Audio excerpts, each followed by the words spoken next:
Aina hii ya vijana wana mchango mdogo sana katika taifa. Yani toka asubuhi sijapata hata mtu mmoja, hata mwenye makosa kusema alikonge gari langu nimpeleke polisi.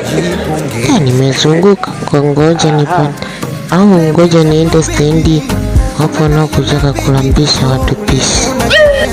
Ngoja shogangu, biashara leo imekuwa ngumu, yani wateja wapiti kabisa. Bora tutondoke mama, tusije tukakutwa na mapolisi. Huwezi kupinga namna hiyo. Mama huyo wale pale.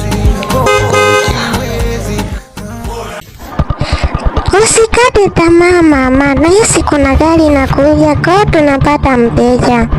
Itakuwa vizuri tupate hata ya kula.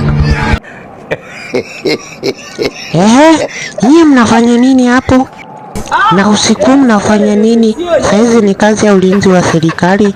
Nyie mafanyeje? Shogangu, leo tumepatanika isi polisi.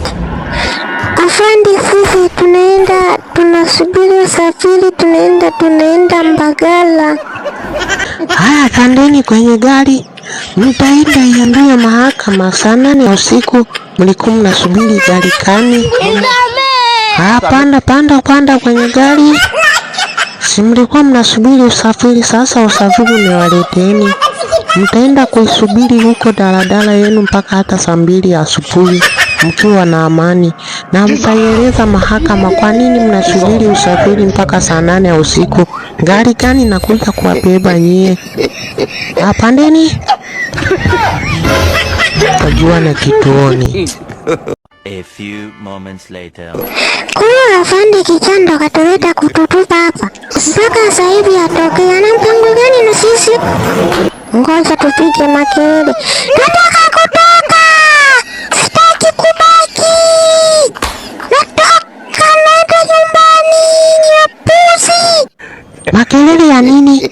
Mtaiambia serikali kuwa saa 8 iko mlikuwa mnaenda wapi na mlikuwa nasubiri nini? Yani serikali hatulali, tunahangaika usiku na mchana kuwalinda ninyi, lakini ninyi hamlindiki. Sasa mungevamiwa ukabakwa, ungefanya nini? Na hiyo kesi ungeiletea serikali. Sasa na wewe tunakukamata, tunaenda na wewe serikali. Ukaiambia serikali saa 8 ya usiku ulikuwa unafanya nini? Ulikuwa unasubiri nini? Na usafiri gani ya hiyo kucha kwa chukua 4 ya usiku? Mtaiambia serikali. Mbavu sana wewe.